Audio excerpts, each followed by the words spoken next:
শুভ সকাল। আশা করি আপনারা সবাই ভালো আছেন। ববিস কুকিংয়ের ব্লগে সবাইকে স্বাগত জানাই। আজ হচ্ছে শুক্রবার। সকালেই আমি ঘুম থেকে উঠে চলে এসেছি ব্যালকনিতে। প্রতিদিন আমি ব্যালকনিতে এসে একটু গাছগুলোর দিকে তাকাই। আজকে গাছে ফুল ফোটেনি, ব্যালকনির কোনো গাছে আমি ফুল ফোটেনি। এই গাছটা আস্তে আস্তে শুকিয়ে যাচ্ছে, তাই ছাওয়াতে করে দিয়েছি। স্নান টান সেরে পুজো করে আমি রান্নার কাজে চলে এসেছি। এখানে লাউটাকে আমি সেদ্ধ করে রেখেছি। লাউটাকে বানিয়ে নেব ছোলা দিয়ে। তাই ছোলাটাকে সেদ্ধ করে আর আমি একটু ভেজে নিচ্ছি। লাউয়ের সাথে আমি ছোলাটা দিয়ে নিই। ছোলাটা একটু বেশি করে সেদ্ধ করেছি। এরপর এখানে আদা জিরে বাটা দিয়ে ছোলাটাকে আমি ভেজে নিচ্ছি। এরপর সেদ্ধ করা লাউটা আমি দিয়ে দেবো। লাউটা আমি নুন হলুদ দিয়ে সেদ্ধ করে রেখেছি। ছোলাটার সঙ্গে আমি সব রকম মশলা দিয়ে রেখেছিলাম। আজ আমাদের নিরামিষ, তো নিরামিষ দিনে লাউয়ের তরকারিটা ছোলা দিয়ে খেতে খুবই ভালো লাগে। ছোলাটা একটু বেশি সেদ্ধ হলে খেতে বেশ ভালো লাগে। সাইডে আমি ভাত বসিয়েছি। এরপর আমি পোস্ত বেটে নেব। একটু শিলেই আজকে পোস্তটা বেটে নিলাম। অল্প পোস্ত মিক্সিতে ভালো বাটা যায় না। প্রথমে পোস্তটা আমি আধ ঘন্টা ভিজিয়ে রেখেছিলাম। ছাঁকনির মধ্যে দিয়ে জলের বাটির মধ্যে দিয়ে আমি ভিজিয়ে রেখে দিয়েছিলাম। আর এর মধ্যে কাঁচা লঙ্কা দিয়ে বেটে নেব। পোস্ততে কাঁচা লঙ্কা দিলে টেস্টটা খুব ভালো হয়। আর শিলে বাটা পোস্তর স্বাদই একটা আলাদা। মিক্সিতে ভালো লাগে, কিন্তু শিলের মতো অতটা টেস্ট লাগে না। তো অল্প পোস্ত হলে আমি সাধারণত শিলেই বেটে নিই। তো পোস্ত বাটতে বাটতে ছোটোবেলার একটা কথা আমার মনে পড়ে গেল। কারণ অনেক ছোটোতে একবার আমার মা পোস্ত বাটতে বলেছিল। তো শিলের মধ্যে আমি পোস্তগুলো নিয়ে যেই বাটতে গেছি, আমার শিলের চারিদিকে পোস্তটা পড়ে গেছিলো। মায়ের কাছে আমি মারও খেয়েছিলাম, কারণ পোস্তটা আমি ঠিক মতো বাটতে পারিনি। মানে এখন যতটা আমি বুঝদার হয়েছি, সংসার করছি, সেরকম তো ছোটোবেলায় ছিলাম না। তখন পোস্তটা আমি এমনভাবে শিলটা নড়াটা আমি চালিয়েছিলাম, পোস্তটা চারিদিকে পড়ে গেছিলো। তো পোস্ত বাটা আমার হয়ে গেছে। পোস্তটা একটু জল জল বাটা হয়েছে বলে কড়াইয়ে চিটে গেছে। পোস্তের বড়া করছি না, পোস্তটা তেল দিয়ে একটু ভেজে নিচ্ছি। ঝুরি ভাজার মতো ভেজে নেব। চারিদিকটা ভালো করে ভেজে নেব। অনেক সময় মোটা মোটা বড়া করলে তেলে না ছেঁকলে ভিতরটা কাঁচা থাকে।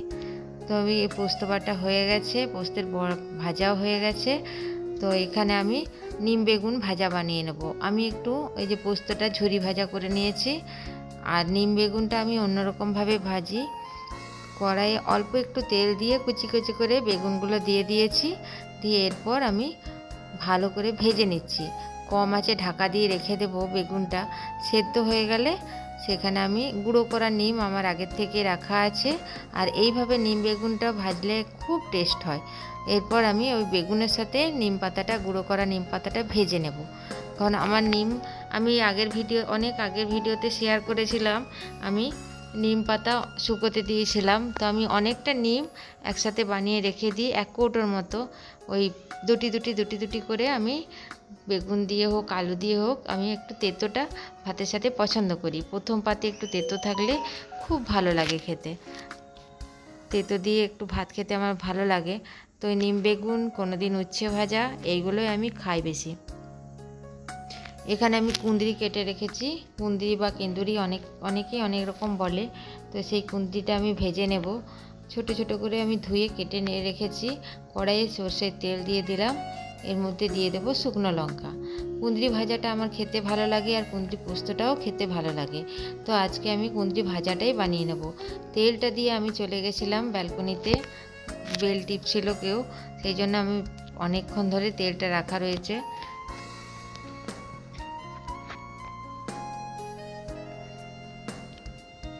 দিয়ে এর মধ্যে দিয়ে দিলাম গোটা জিরে আর একটু হলুদ গুঁড়ো, আর একটা শুকনো লঙ্কা ফাটিয়ে দিয়ে দিলাম। দিয়ে কেটে রাখা কুঁদরিগুলো আমি গোল গোল ছোট ছোট করে পাতলা পাতলা করে কেটে রেখেছি, এতে ভাজতেও সুবিধা হয় আর কম তেলে ভাজাও হয়। লম্বা লম্বা করে আগে কাটতাম, এখন গোলটাই দেখছি কাটতে আমার বেশি সুবিধা হচ্ছে। আর যেগুলো কুঁদরি লাল লাল পাকা পাকা ওইগুলো ফেলে দিয়েছি, আর একটু হলুদ হলুদ হয়ে গেছে সেগুলোও ফেলে দিয়েছি, কারণ এই কুঁদরি বা কেন্দুরিগুলো টক টক লাগে।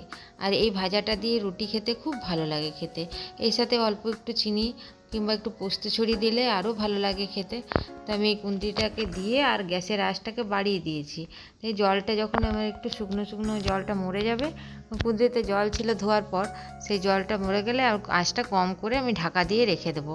বেশ এই কম আঁচে এই কুঁদরিটা ভাজলে বেশ টেস্ট লাগে খেতে। তো কিছুক্ষণ আমি গ্যাসের আঁচটা বাড়ানো অবস্থায় রেখে আর কম আঁচ করে ঢাকা দিয়ে রেখে দিলাম।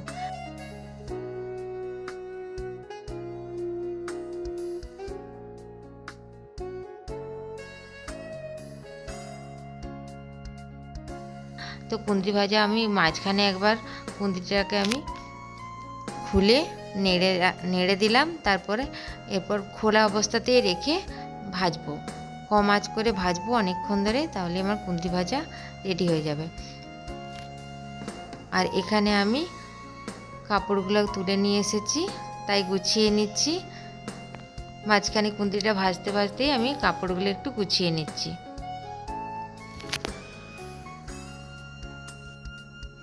এখন বর্ষার সময় একটু একটু জল পড়ছে, তাই আমি কাপড়গুলো তুলে নিয়ে চলে এসেছি। একটু একটু শুকিয়েছে কিন্তু পুরোটা শুকায়নি, তাই আমি গুছিয়ে আর রেখে দিচ্ছি। আমার এই ছোট্ট ভিডিওটা কোনো জায়গায় কোনো অংশে একটুও যদি ভালো লাগে তো একটা লাইক দিয়ে দেবেন প্লিজ, কমেন্ট করতে ভুলবেন না। আজ তাহলে এখানেই রাখি বন্ধু।